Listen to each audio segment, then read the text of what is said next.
ಒಲಿದು ಭಕುತರಿಗಾಗಿ ಮದುವೆ ಹೊಣಿಸಿಕೊಂಡ ಸುಲಭದೇವರ ದೇವ ವಿಜಯ ವಿಠ್ಠಲ ವೆಂಕಟ ವೆಂಕಟೇಶನೇ ನಮೋ ವೆಂಕಟೇಶನೇ ನಮೋ ಸಂಕಟ ಪರಿಹರಿಸು ವಿಜಯ ವಿಠ್ಠಲರೇಯ. ಶತಾನಂದರು ಜನಕರಾಜನಿಗೆ ವೆಂಕಟಗಿರಿ ಮಹಾತ್ಮೆ ಹೇಳುತ್ತಾ ಆ ಪರ್ವತಕ್ಕೆ ಯುಗವೇದದಿಂದ ವೃಷಭಾಚಲ, ಅಂಜನಾಚಲ, ಶೇಷಾಚಲ ಎಂದ ಹೆಸರು ಬಂದ ಹಿನ್ನೆಲೆಯನ್ನು ಹೇಳುತ್ತಾ ನಂತರ ಕಲಿಯುಗದಲ್ಲಿ ಅದಕ್ಕೆ ವೆಂಕಟಾಚಲ ಎನ್ನುವ ಹೆಸರು ಹೇಗೆ ಬಂತು ಅನ್ನುವುದನ್ನು ಮುಂದೆ ಹೇಳುತ್ತಾರೆ. ಜನಕ ಮಹಾರಾಜ ಕಲಿಯುಗದಲ್ಲಿ ಇದಕ್ಕೆ ವೆಂಕಟಾಚಲವೆಂಬ ಹೆಸರು ಬರಲು ಕಾರಣವಾದ ಸಂಗತಿಯನ್ನು ಹೇಳುತ್ತೇನೆ ಕೇಳು. ಹಿಂದೆ ಕಾಳಹಸ್ತಿ ಎಂಬ ಪಟ್ಟಣದಲ್ಲಿ ಪುರಂದರನೆಂಬ ಬ್ರಾಹ್ಮಣನಿದ್ದನು. ಅವನಿಗೆ ಮಾಧವ ಎಂಬ ಮಗನಿದ್ದನು. ಅವನ ಪತ್ನಿ ಚಂದ್ರರೇಖೆ.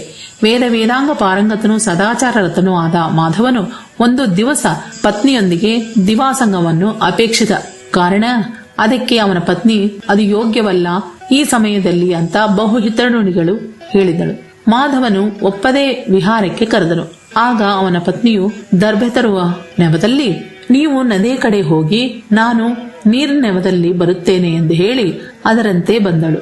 ಅದೇ ಸಮಯದಲ್ಲಿ ವನದಲ್ಲಿ ಶ್ವೇತವಸ್ತ್ರಧಾರಿಣಿಯಾಗಿಯೂ ಸುಂದರಿಯೂ ಆದ ಕುಂತಳ ಎಂಬ ಚಾಂಡಾಲ ಕನ್ಯೆಯನ್ನು ಮಾಧವನು ನೋಡಿ ಅವಳಲ್ಲಿ ಮೋಹಗೊಳ್ಳುವನು.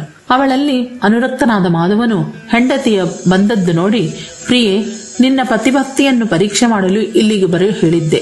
ನಿನ್ನ ಭಕ್ತಿಯನ್ನು ಕಂಡು ಸಂತೋಷವಾಗಿದೆ. ನೀನಿನ್ನು ಮನೆಗೆ ತೆರಳು ಎಂದು ಹೇಳಲು ಹರ್ಷತರಾದ ಅವಳು ಮನೆಗೆ ತೆರಳಿದಳು. ನಂತರ ಪತ್ನಿ ಹೋಗಿದ್ದ ನೋಡಿ ಆ ಕುಂತಳೆಯ ಬಳಿ ತನ್ನ ಆಸೆಯನ್ನು ಅವಳಿಗೆ ತಿಳಿಸುವನು.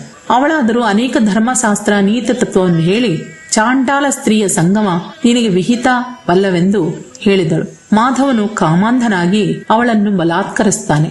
ಆಗ ಕುಂತಳಿಯು ಅವನಿಗೆ, ಇಂದಿನಿಂದ ನೀನೇ ನನ್ನ ಪತಿ, ನಿನ್ನ ಬ್ರಾಹ್ಮಣವನ್ನು ತ್ಯಜಿಸಿ ಚಾಂಡಾಲ ಕರ್ಮವನ್ನು ಸ್ವೀಕರಿಸು ಅಂತ ಹೇಳಿದಳು. ವಿಧಿಯಿಂದ ಪ್ರೇರಿತನಾದ ವೇದ ಪಂಡಿತನಾದ ಮಾಧವನು ಅವಳ ಮೇಲಿನ ಮೋಹದಿಂದ ತನ್ನ ಯಜ್ಞೋಪವಿತನ್ನು ಕಿತ್ತು ಎಸೆದು ತಲೆಯನ್ನು ಬೋಳಿಸಿಕೊಂಡು ಮಾಂಸ ಮದ್ಯವನ್ನು ಸೇವಿಸುತ್ತಾ ಅವಳ ಜೊತೆಯಲ್ಲಿ ವಾಸ ಮಾಡಿದ. ಹೀಗೆ ಅವಳ ಅಂಗಸಂಗ ಮಾಡಿ 12 ವರ್ಷಗಳ ಕಾಲ ಸಂಸಾರವನ್ನು ಅವಳ ಜೊತೆಯಲ್ಲಿ ಮಾಡುತ್ತಾನೆ.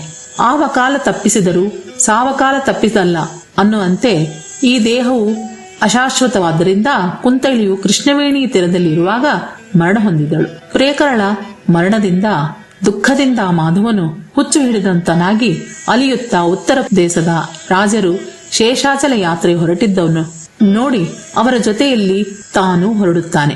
ಅವರು ಉಂಡು ಉಳಿಸಿದ ಭಗವಂತರ ಪ್ರಸಾದವನ್ನು ಎಂಜಲೆಯನ್ನು ತಿನ್ನುತ್ತಾ ದೈವ ಯೋಗದಿಂದ ಶೇಷಾಚಲ ಪರ್ವತಕ್ಕೆ ಬರುತ್ತಾನೆ. ಆ ರಾಜರು ಕಪಿಲತೀರ್ಥದಲ್ಲಿ ಸ್ನಾನ ಮಾಡಿ ಭಕ್ತಿಯಿಂದ ತೀರ್ಥಕ್ಷೇತ್ರದ ಪದ್ಧತಿಯ ಪ್ರಕಾರ ಕೇಶಮುಂಡನ ಮಾಡಿಕೊಂಡು ತಮ್ಮ ಹಿರಿಯರ ಶ್ರಾದ್ದವನ್ನು ಕರ್ಮವನ್ನು ಮಾಡಿ ಪಿಂಡ ಪ್ರದಾನ ಮಾಡುತ್ತಾರೆ. ಮಾಧವನು ಸಹ ಅವರಂತೆ ಕಪಿಲತೀರ್ಥದಲ್ಲಿ ಸ್ನಾನ ಮಾಡಿ ಶಿರೋಮುಂಡನ ಮಾಡಿಸಿಕೊಂಡು